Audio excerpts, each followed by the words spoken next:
Hey everybody, and welcome back to Indie Game Business. We are flying without Dan today, so you can blame me for any and all technical hiccups that happen along the way. These are always fun episodes to do.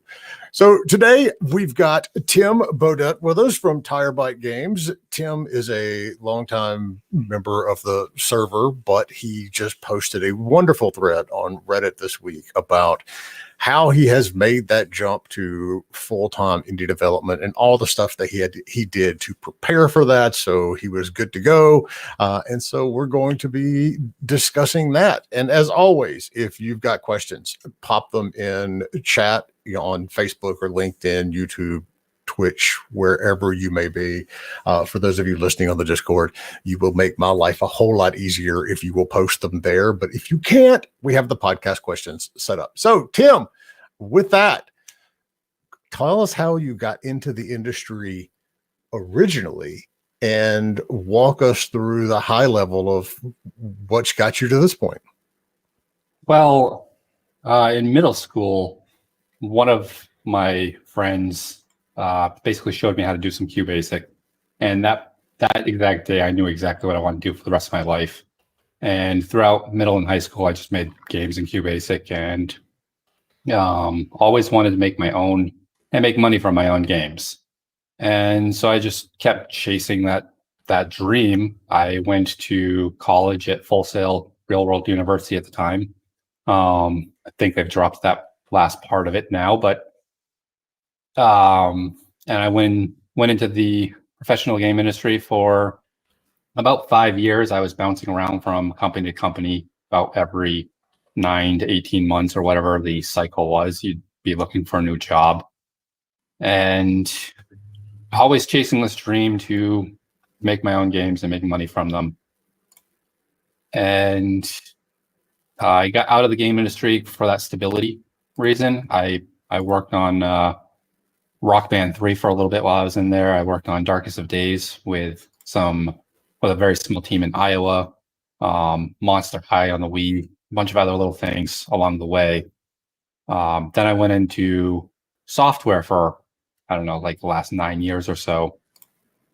Basically, it allowed me to get some stability so I could knock off my student loans and get to where I am today, where I'm actually making my own games and not making a lot of money from it, but hoping by the time my runway gets out that I can keep sustaining myself with them. So that's where I'm at.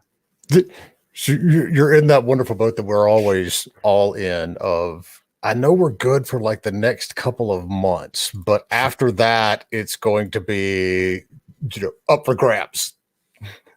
I've saved up a fair bit for this. I didn't want to do something that was just like, let's go for a couple months and be fine. I've saved up at least 3 years, if not 4 years of runway. And I also have a community of support behind me that could probably stretch that a little bit longer, but I know I have 3 to 4 years of runway to figure this out. All right. So that's actually a really good place to start. So when you started looking at, the different options and what you're going to need and all the things that it's going to take to be successful as an indie dev, walk us through, that thought process. What are the different things that you had in mind that you needed to take care of, that you needed to save up for? And, let's just go into a little bit of how did you figure out how much runway you would need?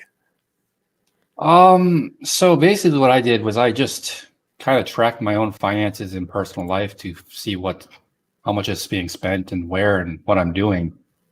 Over the course of time, things have sort of shifted recently that there are some questions still right now, but I'm still using the old numbers because that's what I have available. But basically just look at what you're spending on rent and your food and all of the things that you're spending in life, whatever that might be. And you just come up with a monthly figure for that and, multiply it out for your runway.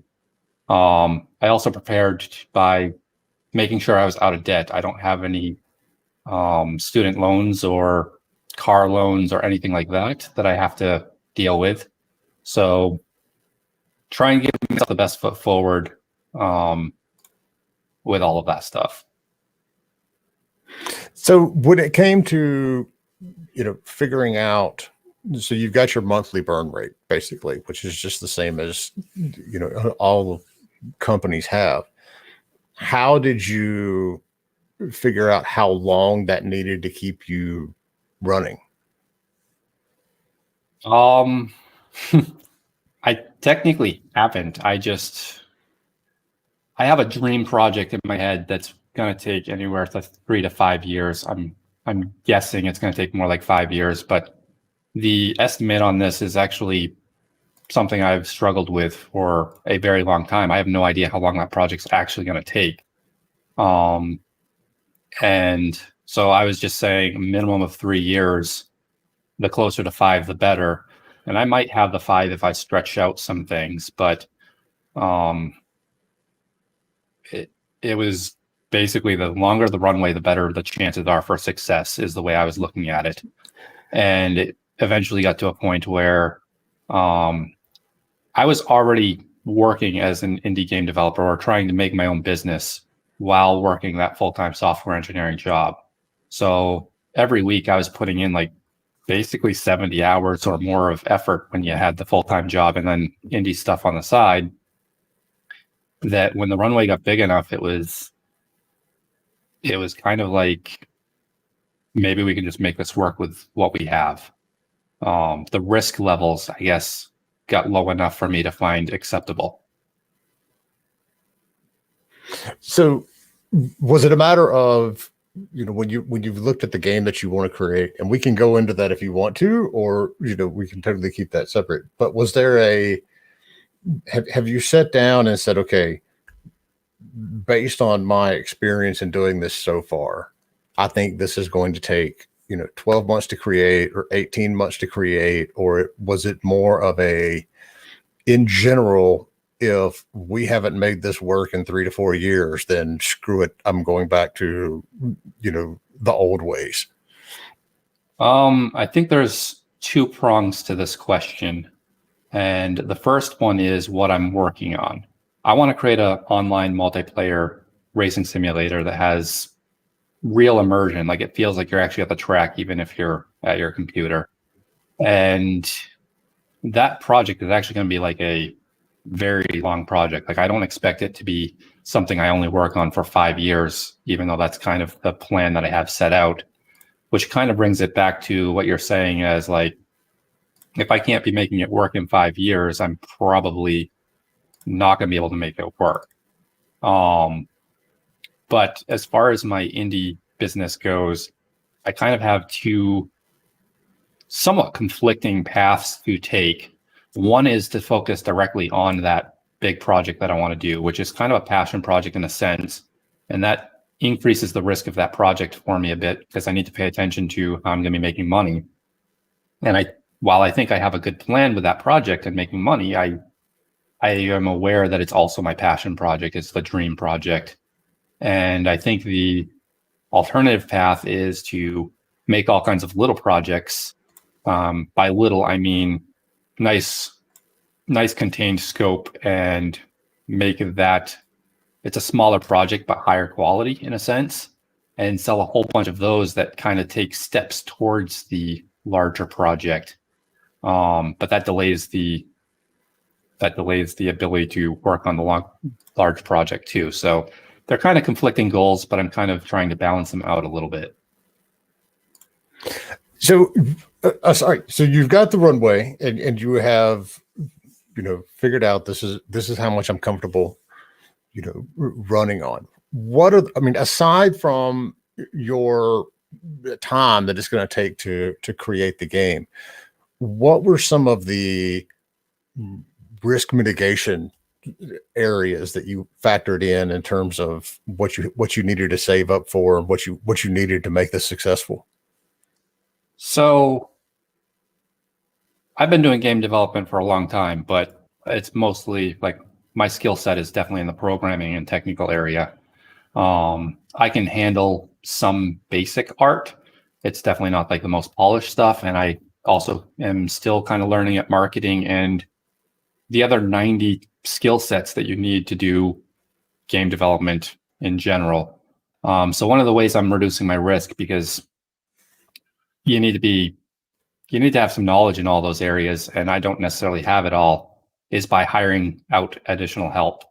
So when I was saving up the money, I have the runway for myself, but I also have some money set aside for hiring contract help. So I could basically get a consultant to come in and say, how's my marketing plan doing? Is there something else I should be doing better or more of, or what should be changing? And just kind of I don't need to hire somebody to be there full time, but just make sure that what I've got is going to be on the right track and or come touch up what I've started so that it can actually be nice and polished in the art side or whatever it might be that I'm trying to get help with. Alongside that, I've also set aside a fair bit of money to upgrade computer hardware or get some software as needed, or lawyers, accountants, these types of things are needed when you're doing business. So that's part of the risk you need to pay attention to as well. Did you have budgets in mind for that, or the estimations, or, I guess all this boils back down into, was there a big overarching budget sheet that you laid out when you were trying to figure out, how much you needed? I didn't really set that aside. No. I have no idea how to actually plan that in reality. So what I did is I basically had done enough research on either Reddit or reading hundreds of other people that have started their own indie adventure. And most of them do wind up bailing out. And that's the posts that I'd be reading is, what happened? What did I learn? And all this stuff. And from the research that I've done with like lawyers, setting up the company and a bunch of other stuff, setting aside like $5,000 for this is not an unheard of figure. So I'd basically take that and I'd like double it, and figuring that doubling that figure will allow me to reach whatever is normal and have a little bit extra in case my situation doesn't wind up being normal or I need extra help. I don't think there is a normal in this industry, Tim. So yeah, exactly. But like with the computer hardware, I know that I've been basically building a computer every 5 years or so. And when I do, I make it a good computer, so it's going to last those 5 years. And what I did is I set aside double that figure to have the buffer later. Gotcha. So aside from, going through this process, even though I know you're still very early in it, but you are still in it, aside from factoring in, the business expenses, your own quote unquote salary while you're going this on, which is actually something that a lot of studios and a lot of new indies don't think of. It's like you still have to have, even if you're not like literally writing yourself a paycheck, you still have to have that amount of money, to live on, so to speak. Yep. What other factors went into it aside from, just the legal side and the runway, the living cost side? It was basically just that, and then the ability to hire out additional game dev help for marketing, art, or design, or little things along the way. That's really all the finance side of it. With the salary, I basically broke that down, and I've been tracking it for the last 4 years of my adventure as a time cost, and it's not exactly an hourly wage. And a lot of people seem to think that just because I broke this number down to $16 an hour, that's how much I'm paying myself, and it's not. It's just my target goal is to work 40 hours a week, 50 weeks a year, and every year I know I need a certain amount of money. So you just do a little bit of math on that to get your hourly rate from it. and you can kind of use that number as every hour that you spend in your business costs the business that much. So if you can find a cheaper way to get something done, even though you're actually spending real money at that point, you're winding up saving money in the long run. So where do you feel? I mean, because I know you said your expertise is obviously on the programming side. Where do you feel your major expenses are going to come, in terms of contractors and things like that? For my big project is certainly going to be an art. It needs to have some photorealistic art, and that's going to take a lot of my resources there, or at least go in the direction of photorealism. It doesn't need to be perfect, but I can't really make a racing simulator that has cartoon graphics, for instance. It doesn't quite work. Yeah, I think that's basically the biggest budget that I have.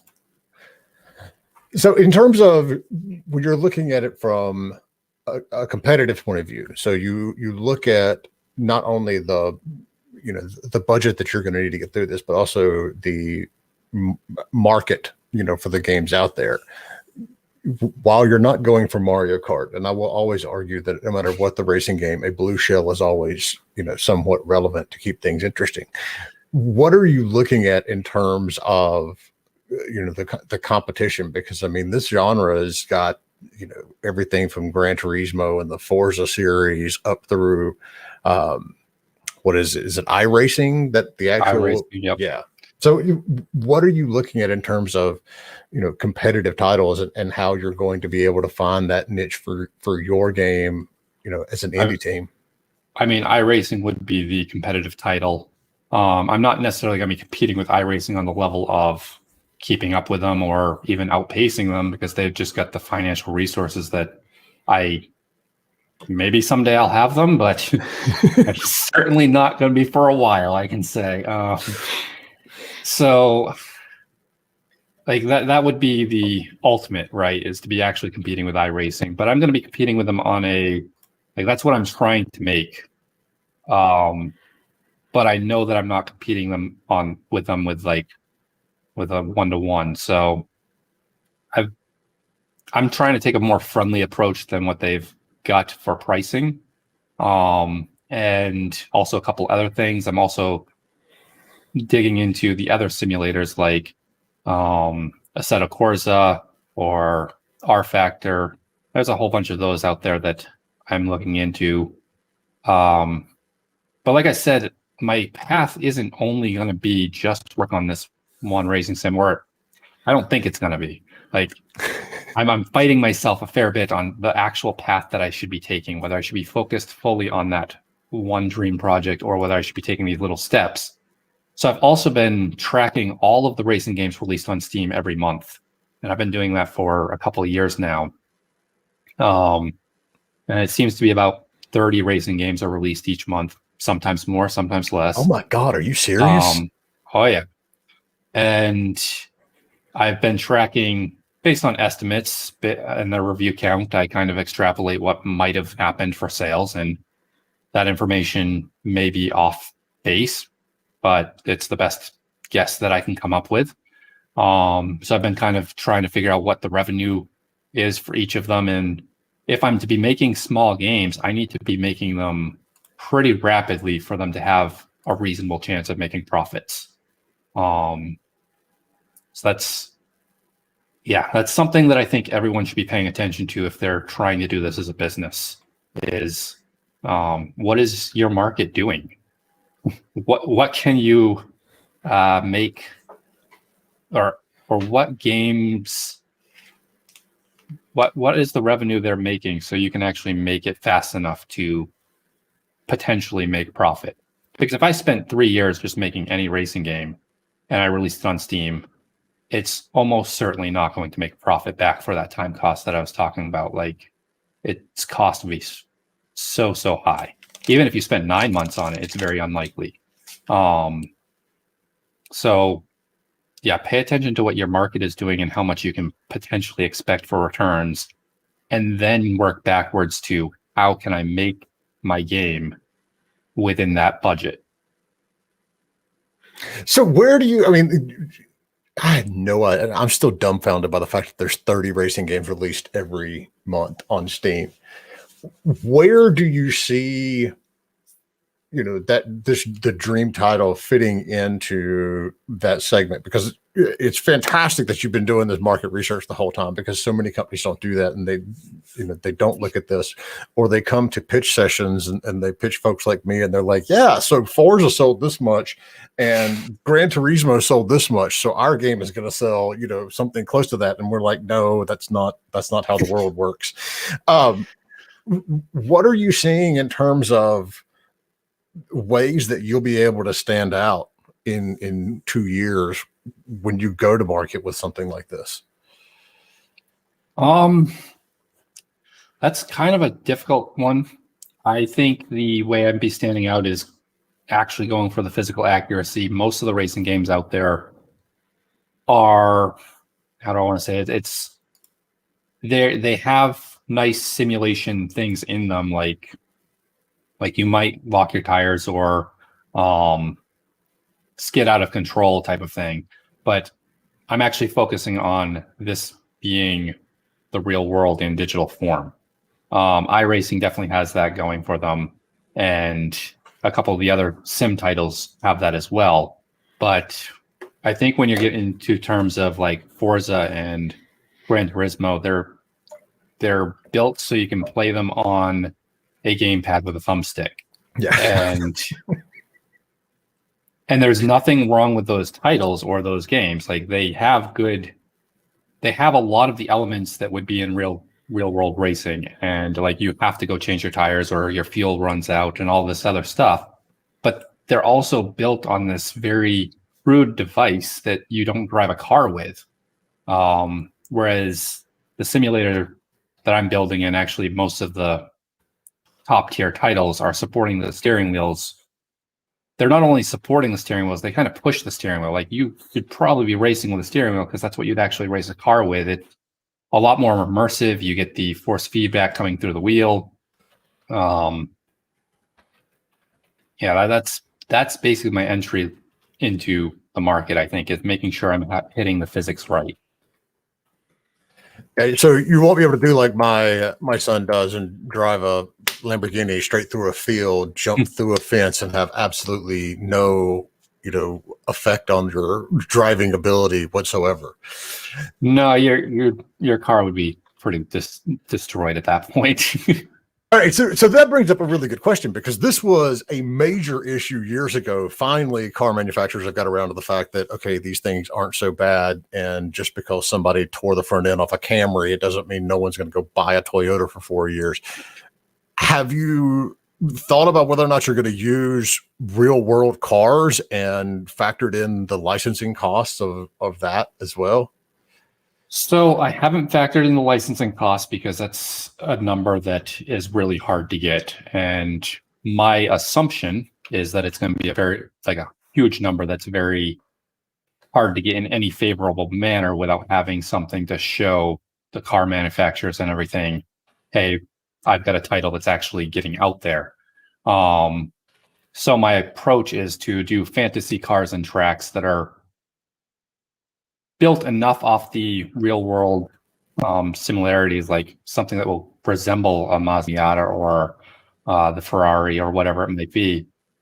And once I've got something that's resembling it and the game is actually going somewhere, then start approaching people with licensing deals like, hey, we're starting to bring in money and I'd like to use your car for real now. When I say for real, I don't mean that I'm going to be pretending a car's a Miata and naming it that way, because that'd be a quick way to get in trouble. As long as you change it just enough, you take like the Grand Theft Auto version of these cars. Exactly. And it does. I mean, and that does get expensive, and it's time consuming. And I mean, that I've done a lot of work in licensing over the years, including some with these companies. And it's not like, it's quote unquote easy to get, NFL or NHL or all these professional organizations IPs, because everything is wrapped up under one group. But when you're talking about cars, you got to go talk to every single different car manufacturer one at a time, and it's time consuming and it's very expensive. And even going back to what you were saying about the road handling and the real life physics involved in it. I mean, iRacing literally has a vehicle mounted with lasers that they go out and run around the tracks. I know because Dale Jr. just came up near where we are and scanned the entire North Wilkesboro racetrack so they can put it into iRacing. And it's like that in and of itself is such a step beyond what we're so used to seeing in in realism and things like that. We used to say, okay, somebody go out and model it and it'll be close and it'll feel like you're really there. And now, you've got to have the funds to go hire a laser imaging vehicle to go do a track. And that's just absolutely crazy. So along the way, I want to dive back a little more into what you've done to this point. So you've actually been working on a few different games. You have pitched some of these to publishers. What did you learn out of that aspect of it? What were your takeaways, and what are you going to improve the first couple of times around? And if you want to, you can give us like a little rundown of each one of these. I know they're in this wonderful Reddit post, but I'll let you dictate that. So with I guess let's do it as a very quick rundown of what I've done as my business indie adventure here. I started in 2018, kind of like full-fledged, this is what we're going to do, and like really started taking things seriously. And in the first 7 weeks of 2018, I created Archer, which is only available on itch.io. It was my first product. It's the first thing that I sold and made money from. I don't really consider it a product that like I'm going to sell this game to a lot of people. I call it a support me project, which the best way I could describe it is kind of like early access, but not really early access because there's no plans to keep going on it. It's just a rough project that, hey, if you want to support my adventure, this is what it is. After that, I started working on Rally of Rockets, which took 8 months before the scope exploded out of my hands. The quality bar went, well, I was kind of sad and depressed about where Archer was. Like, I can't really tout this as a project that I'm really super proud about because it was just something to get a game out there and make $1. And so with Rally of Rockets, I kind of allowed it to be like, okay, well, let's make a good game out of this. And so 4 months became 8, and I wasn't even close to done at 8 months.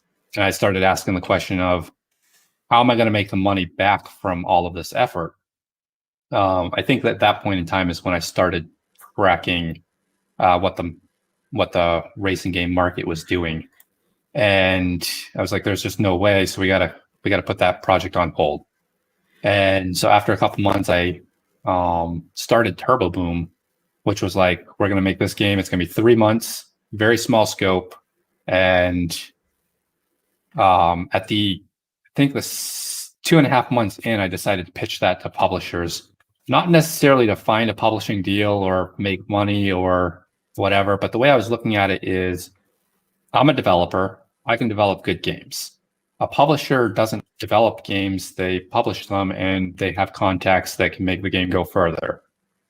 That's a pretty good relationship with the right deals and people, because they push the game further, they make a little bit of money.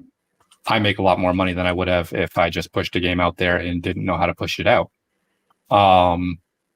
So I went through the process of building a pitch deck and creating a bunch of material, the vertical slice of the game, and everything else. And that was a brilliant experience to go through. It wasn't necessarily to land a deal at any cost. It was mostly just throw it out there and see what happens and go from there. I did get more responses than I was expecting to get from that pitch. And I also got a couple publishers that were kind of not really on the hook entirely, but they were going back and forth with some potential future ideas for the game or whatever, before they kind of faded out, since my engine didn't support mobile stuff at that particular time. Actually, it still doesn't. But it was kind of like I'm using my own engine, so we can't actually go further in these discussions, which is kind of a learning lesson. And I posted that one on Reddit, that if you're making a custom engine, it has more than just time cost involved in it. It can cost you some opportunities too, since it's a little harder to work with, or at least it adds more risk to other people. They don't know your engine as well as they would already know Unity or Unreal. So after pitching Turbo Boom, I continued working on it, and so far it's been 5 or 6 months. It's hard to keep track of that one in terms of months, because it's been over a much longer period of actual time. It was put on hold and then taken off hold because I was dealing with some burnout on that project. Part of that burnout was because the first few months, it actually helped my racing simulator a lot. And then the next few months were just about that game only. And so it took a bit to realize that.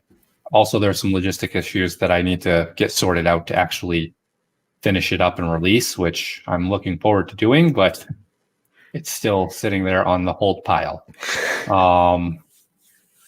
And then during 2019, while I was working on Turbo Boom, I took a break in April to explore Unity, just for a month, to see what tools are available and what workflows could come over to my own engine.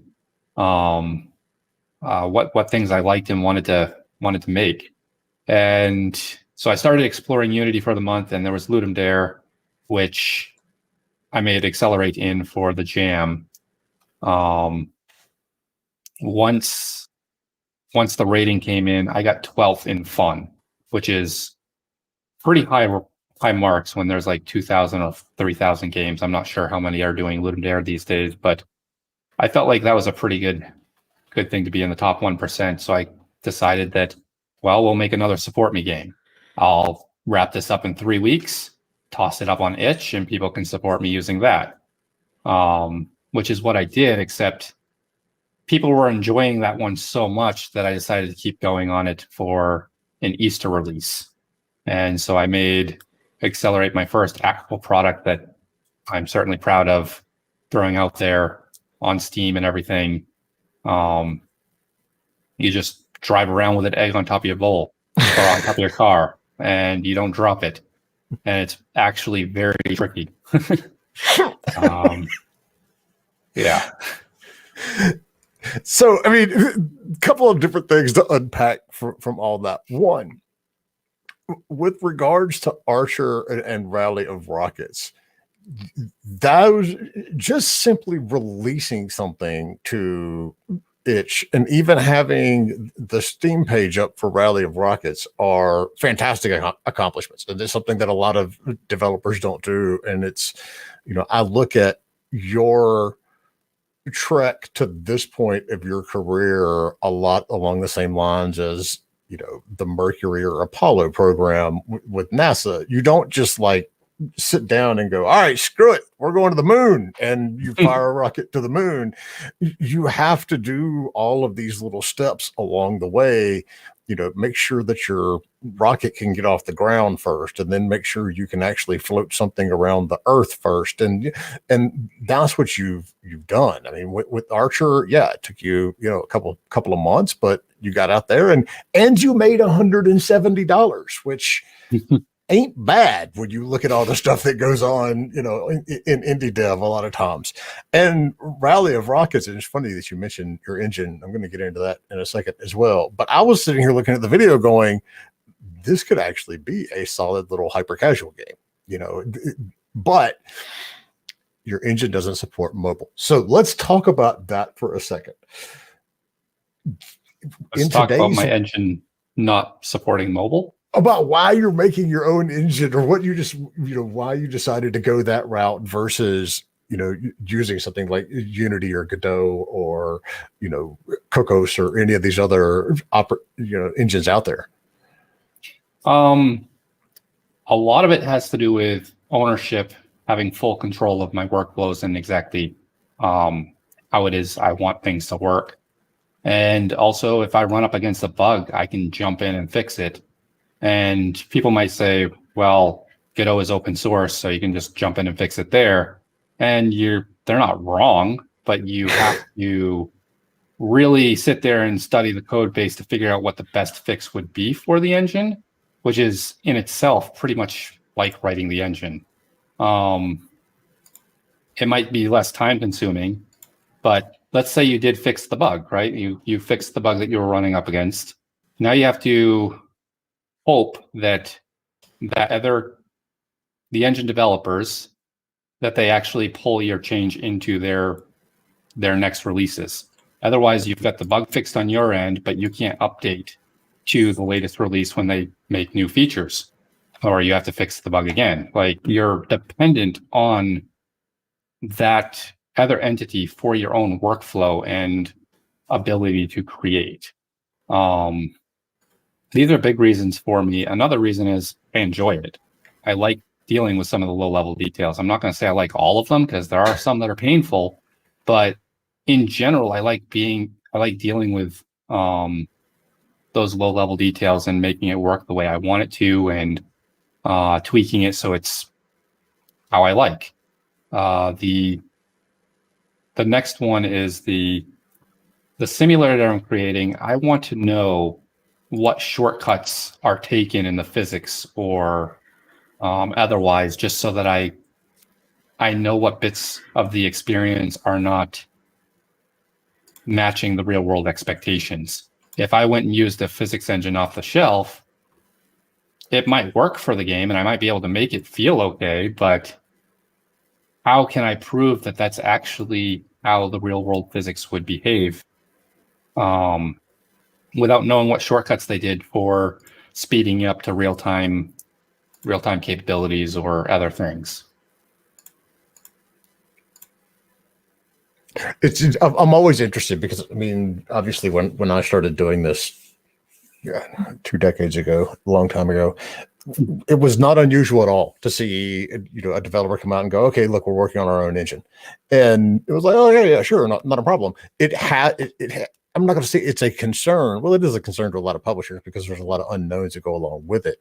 But you just don't see it as much as you used to. And I certainly understand and, respect that need to get in there under the hood and look at all the low level stuff. I'm 100%, but I'm always curious as to what the reasoning was, given that. I mean, I think there are these off the shelf things now. I think that is part of actually where it comes from. Is I was in the game industry 15 years ago, and I started making the current version of my engine started basically about 10 years ago. It's not like I'm jumping in right now and then starting my own engine. Like that would be a lot more scary. But that would be crazy. No, I'm kidding. Yeah.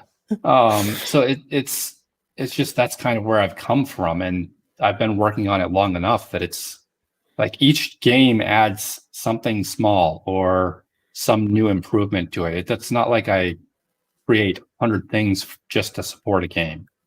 But I do think it's something people should think very hard about, because where you have all these engines that are basically doing everything you need, you can just jump in and whip up a game pretty quick. I mean, that's what I did with Accelerate in tuning. I was just trying to explore Unity, and I wound up being like, yeah, we're going to make this a game. So it allows you not to have to fight it allows you to have all the features kind of available already without having to get there. So, and I can, well, actually, yeah, I lost my train of thought, but I didn't, because we actually have a question. So from Twitch, VR Text wants to know, what are your thoughts on pitching Accelerate to a publisher? I'm not entirely sure, since I've already kind of released it and have been making money to it, but at the same time, it's probably not a bad idea to try pitching it and seeing if that could wind me a deal that would go a little bit further with it. I definitely feel that the game is, it has an Easter calling in it, just dealing with eggs, the pastel colors that I've chosen, and it's kind of been optimized for that springtime release. So I do plan on working on it again, probably most springtime, as long as it's actually giving itself a boost.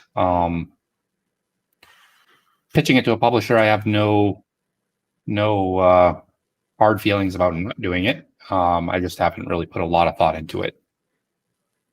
So is that one released on your itch page as well? That one's released on itch and Steam. Yep. Yeah, and so that's part of what we see anyway, and what we do as well. It's you've got about a 50-50 chance with the publishers out there these days that, you know, there's some that don't really care and they actually want it to be tested, like early access wise. And then there's some that are like, oh my God, you've announced it at all. We don't want to touch it anymore. You're on your own because we can't control the narrative. But yeah, that's, I mean, and that's where all games that have been, you know, early accessed or launched or something like that, that's where they all go.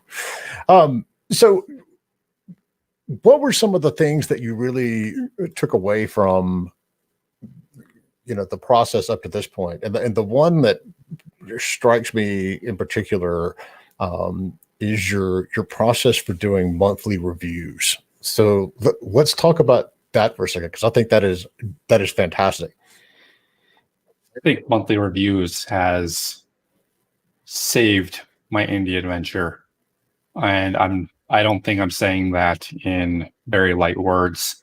I started the monthly reviews about the time I started tracking my time cost, which was middle of 2018, basically at the start of Rally of Rockets. And without doing those monthly reviews, I don't think I would have ever put Rally of Rockets on hold. So for those that aren't aware of what the monthly review is, basically you go in and you look at what your finances are, how much money you spent and what you spent it on, how much money came in from your various projects, and how much time you've spent working on your various projects. Just kind of boil that all down to like, where's your time and money going? Treating your time as if it was a cost, because it really is at the end of the day. It might not be a cost that you're getting actual money transferred for, but it does have a monetary value in some way. So you take that breakdown and then you add on top of it, you go with what you achieved in the last month, and if that was what you set out to achieve, you kind of look at those two things and kind of compare, did your direction shift from where you were aiming, or what actually happened with the tasks that you were working on. And the hardest part, but probably one of the most valuable, is trying to pick 2 or 3 lessons that you learned during that month.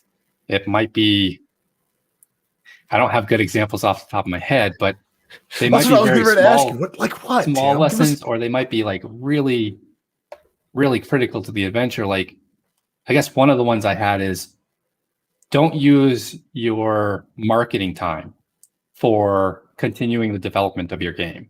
That's one that I tripped over on Archer, because I set out for a 7-week project, and that last week was actually meant to be a marketing week, not continuing to develop. But starting that week, I only had 1 level, and I was like, I need more content. And that's what wound up happening on that final week, is we made content and then spent the last 2 days doing marketing. When I released Accelerate to the Support Me project on itch, and that was the smaller version of it, I set aside 3 weeks, 3 weeks for that whole project, and I think 1 week for marketing. And I wound up doing the exact same thing, whereas I took the marketing time and I continued developing the game because it didn't quite have the levels. When it came time to release Accelerate for real, based on these reviews and that lesson learned, I was like, there is no way we're going to make this mistake again. It is happening. Like, this month that I've set aside for marketing is spent for marketing Accelerate. It's not meant for developing.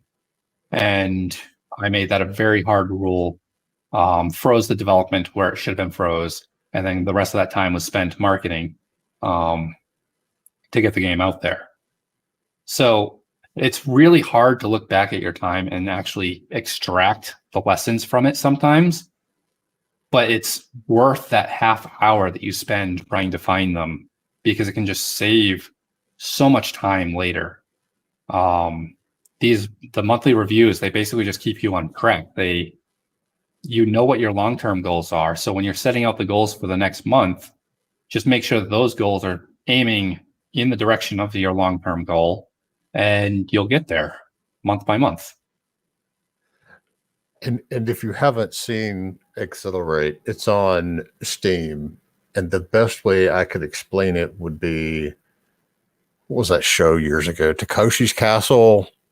The Wipeout show was a new version of it, but it's like that on a race course. You've got that little basket with the egg in it, and you've got a punching bag that comes out and punches your car. You know, it's not like you're trying to run a Forza track.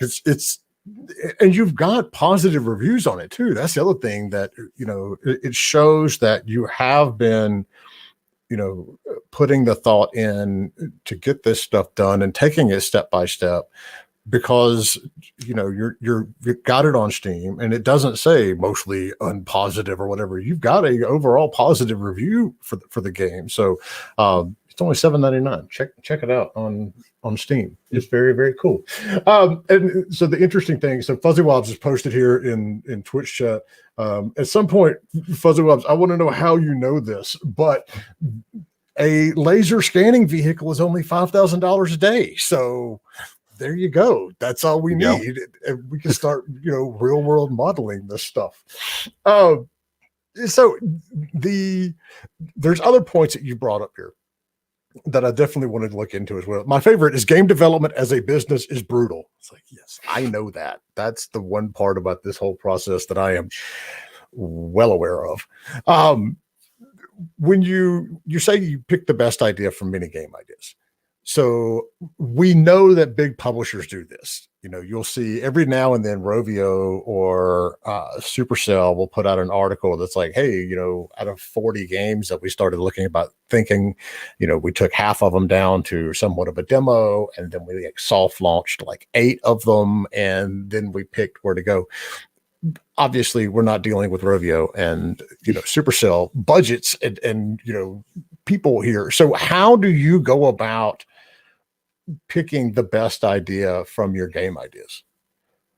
So basically, it's a process that starts by just writing down a 1 or 2 sentence thing about your idea. Just 1 or 2 sentences. There's nothing really to it. It's and you keep what I call the idea dump of these ideas. I think I have 30 or 40 of them in my idea dump right now. So if I wanted to go create another project, what I would do is I'd take those 30 or 40 and I'd go right down through the list. And for each idea, you'd kind of score it on how feasible it is to create within the given time and budget that you'd be able to set yourself. And that comes from the market research we talked earlier. Like, can you actually hit that budget, and is it going to take you too much time or whatever? You just answer those questions. And then you kind of think about the target audience for a little bit, like, who is this game for? Is this game interesting enough that people would want to buy it? And basically kind of measure the feasibility and how attractive the idea is. And once you've gone through that whole list and you've sorted it up, take maybe the top 10 ideas, or about a third of the list, I guess, and move it on to the decent ideas. And what you do with those 10 ideas is you kind of fill it up with maybe a paragraph about how you would go about approaching the game, and kind of think about the actual feasibility development wise, like, what is it going to take? Because sometimes when you're doing it by your gut on that first step, you get things a little wrong, or you just overestimate or underestimate how easy something might be, right? So once you've gone through all of this and you've added a couple paragraphs about how you're actually going to be able to sell it to people and how you're actually going to be able to build it, you go through that list and you kind of do the same scoring thing. which ones are actually easiest and which ones are most attractive. And at the end of the process, you just keep going through this, refining the details until you have one, is basically what you wind up with. And I've gone through that process exactly once. Accelerate didn't go through this process because it was a game jam game that happened to find the fun that way. I went through this process for Turbo Boom, and from the very first idea dump that I had an idea that I was like, that's the clear winner. This is the game I want to make. It's not that hard. It's going to work. This is going to be what it is. And that idea went from stage 1 to stage 2 to stage 3. And when it came down to the final stage, there were 3 games in that stage, like the 3 ideas that I was fleshing out. And that's not the idea that actually won. Turbo Boom won. And it became clear to me that this process is actually really important, because while that other idea wasn't too much harder than Turbo Boom, it wouldn't have been as feasible, or it wouldn't have been as attractive as what Turbo Boom has the potential to be. So yeah, just start writing your ideas down in a little idea dump and then sort through them when you're looking for your next product.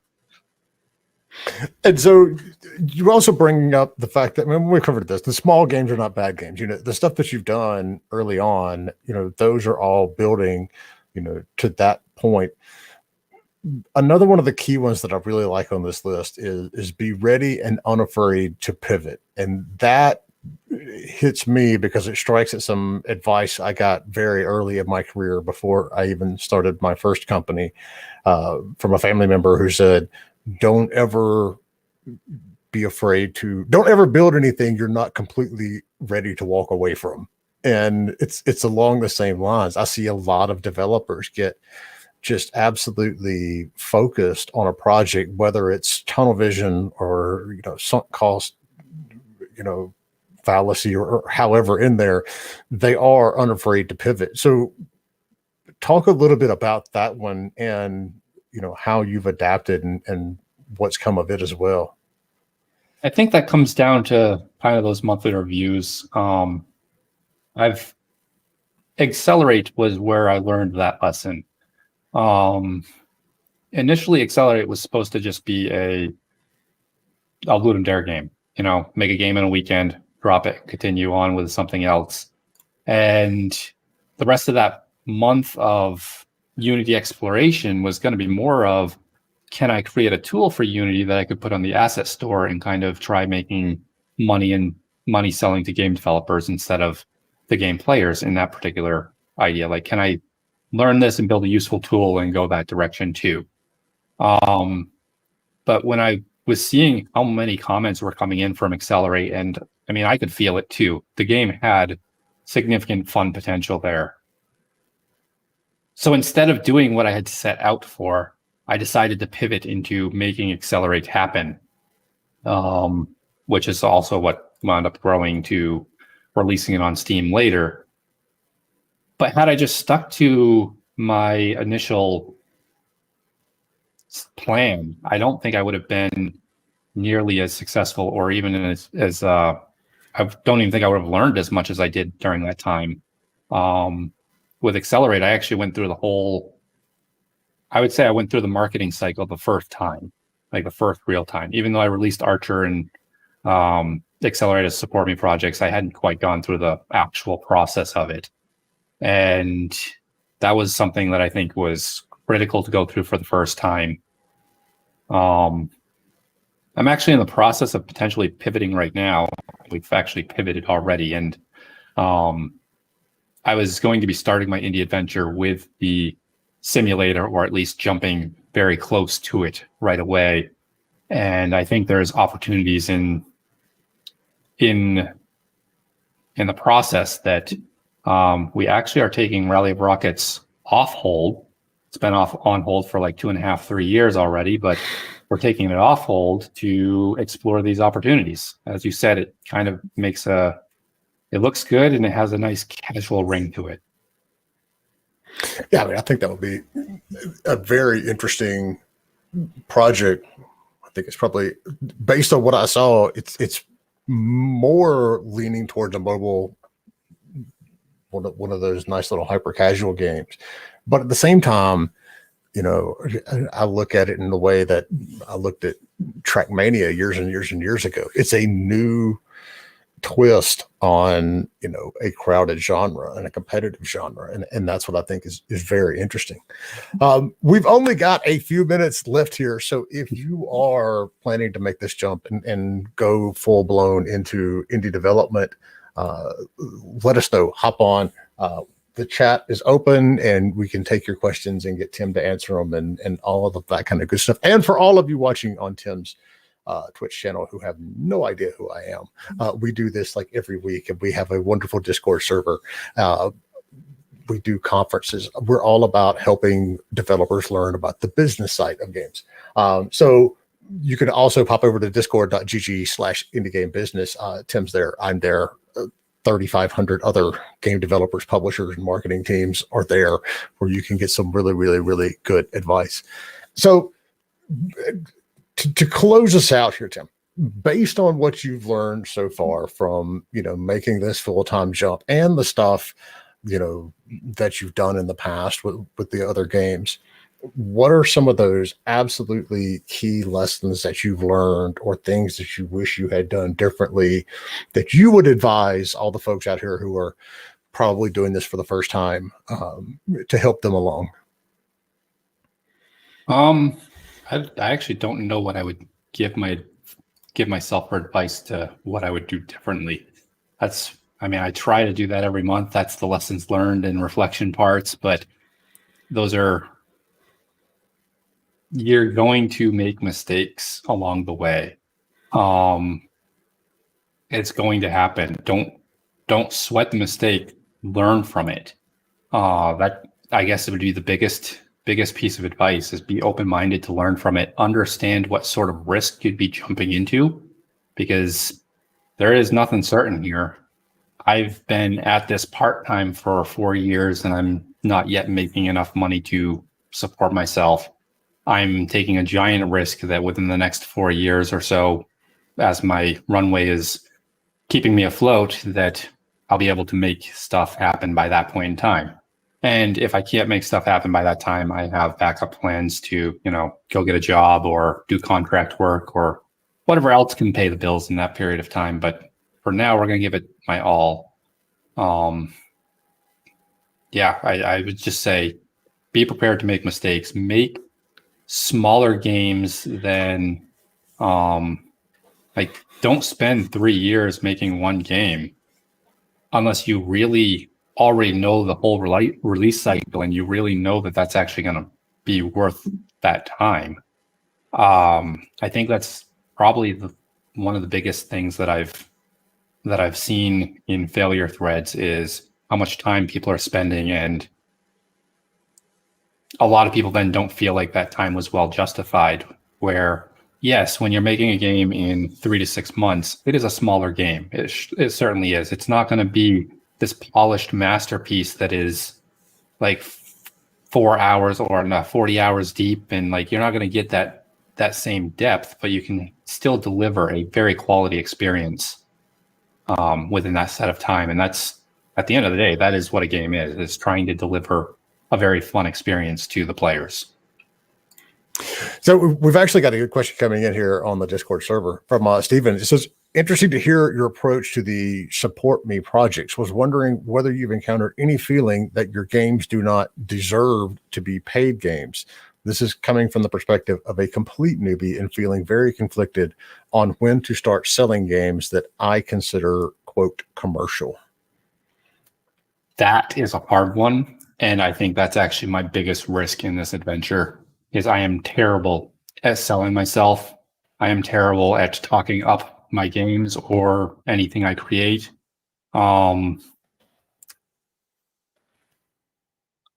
It was easy enough to throw Archer up because that was the whole objective of Archer. It was also easy enough to throw Accelerate up as a Support Me project because I knew it had fun. I knew it had that potential for fun, and these were low enough dollar figures that it's really the people that are watching my stream that's wanting to support me, or maybe even friends and family type of support. It's not like I'm going massive with them. I'm not really pushing those as products. That's what happened when Accelerate went a lot bigger in Easter. At that point I knew it had enough quality, and I guess at that point you just know it comes naturally with it. But I would say if you're having troubles releasing a game for money, just sit down, take whatever project you're working on, or even start a new project. It doesn't really matter. Set a deadline and do your best to make whatever experience you can the best it can be by that deadline. And at that deadline, set up for $1. People are kind of going to know what they're expecting. And as long as you're not trying to sell it as, hey, this is a AAA game and whatever, no one's going to be disappointed for giving you $1 of support in your adventure. I mean, from our side, we always, I'm one of the ones that's constantly harping about, developers don't need to release anything, that's less than $15. It's just crazy if you do that. But this is one of those times that I will say this is an exception. If you're doing things and you're putting games out there as and that's a phrase I had never heard before, but I really like, as a support me project. That's a whole different ballgame, and I would encourage you to go do it for multiple reasons. One, the worst somebody's going to do is not buy your game. I mean, who cares at that point? You just don't get too emotionally invested in it, and ignore the people that are like, oh, well, this game's not worth $1. It's like, there's not a game that's not worth $1. I mean, it's $1 for God's sakes. But the other thing is, and it's like we've mentioned with Tim so far, you're going to get a lot of experience from simply going out and launching this on itch.io or launching it on Steam. The process of taking something that is on your computer and releasing it into the wild, it's not as easy as you may think. And there's a lot of things that go along with, learning how to build a Steam page, for example. And our friend Chris Zukowski has just volumes written on this and episodes that we've done on our podcast and stuff that he's done as well that can show you all of that. But it's like, I even know publishers who, may have been focused on console or mobile games for the last 5 or 6 years, and they will come in with some smaller projects. They're not, investing hundreds of thousands of millions of dollars into these games, but they will come in with smaller projects as a test run, so to speak, to get back in the flow of how to release a successful Steam game or a game on the Epic Game Store. Or now you can even, submit these things to Microsoft for Game Pass or Stadia or Luna or whatever else is out there. There is a value in going out and simply taking what you've got and releasing it and learning from that process. That way, if you screw up, and you will, like Tim said, you're going to screw up. We all screw up. You're not screwing up on something that is like your magnum opus and something that's super important to the rest of your livelihood and to your career. You're screwing up on something small, on a support me project. So yes, go do that. I think that'd be the biggest piece of advice that I would give somebody is if you're really trying to make this work as a business, don't set yourself up to do it as one project. Make sure you can do multiple projects, because you're going to make those mistakes and each one will get better than the last. Until you're perfect. Well, Well, Tim, I highly appreciate you coming on and sharing this stuff, because this is the kind of content, these are the kind of talks I love to have, because, you are taking this seriously. You've been doing this for a long time, like I have. It's not just as easy as, hey, I have $100. Let me drop something on the Steam page. But I do wish you the very best. And I want you to keep us posted. I'm very interested to see how things go, even with some of the smaller games, because you've got some good game mechanics in there, and they're solid looking little games. So I thank you and wish you the best of luck on it. Thank you. And also thank you for inviting me here. Oh, my pleasure. We got one last question. Any positive words for us that are way too far along in projects and it has become an all in? I don't know if there's a project that is an all in. I do have my own risk with my own passion project. I feel like the racing simulator might be my all-in project too. But you can always put it on hold if you're feeling that way. And if you're feeling like the project is going somewhere, just keep going with it. If you're feeling like you are close enough to the end, but you're kind of tired, well, just wrap up the project the best you can and then get it out and then move on to the next one too. There's all kinds of options. It depends way too much on the specifics of the situation, I guess. My advice would be never to consider any game all in. Always be ready to, walk away from something. That gets into the whole sunk cost fallacy side of it, where it's like you assume you have to finish it because you've got all this work and money already tied up to it. But the reality that was Rally of Rockets for me. Yeah. I worked on it for 8 months. That had a cost of like $16,000 or $20,000. I don't remember exactly what when you add it all up. And I put it on hold. That's like a $20,000 lesson right there. I mean, it is right now coming off hold, so it's possible that I still do something with that, but it's, you got to be willing to walk away, I guess. And sometimes that's the best thing that you can do for a project anyway, is, step away from it. I see it with not only something we do on the consulting firm side, but, plans and initiatives that we have here at Indie Game Business. I'll get very excited about something, and then, I send it out to some friends of mine in the industry for their perspective. And they're like, are you crazy? This is absolutely, no, this isn't going to work. And so that usually spurs me to go, oh, hell no, I will show you it will, because I am stubborn like that. Or I look at it and go, oh, shit, you're right. Here's a side of this that I didn't look at before. So, yeah, get it out there. Don't ever consider something all in, and be perfectly willing to walk away from it or take a, extended hiatus from it to step back and get a different perspective. Yep. Awesome. All right. Well, Tim, I will let you get back to the busy world of your game development, and we're looking forward to seeing how things go. For everyone else, we will be here next Friday as well. Usually every Friday at 12 noon, we go through this. And then if you want to see all of our old episodes, they're up on our YouTube page. There's the podcast over at anchor.fm. /Indie Game Business. Just Google Indie Game Business and you will find our stuff somewhere. And if you really love us, Twitch is doing that September thing. So either sub to me or sub to Tim, you get a discount, and we know that people love us. So that's it. Awesome. All right, Tim, thank you very much. And we'll see everybody later on next week. Awesome. Enjoy.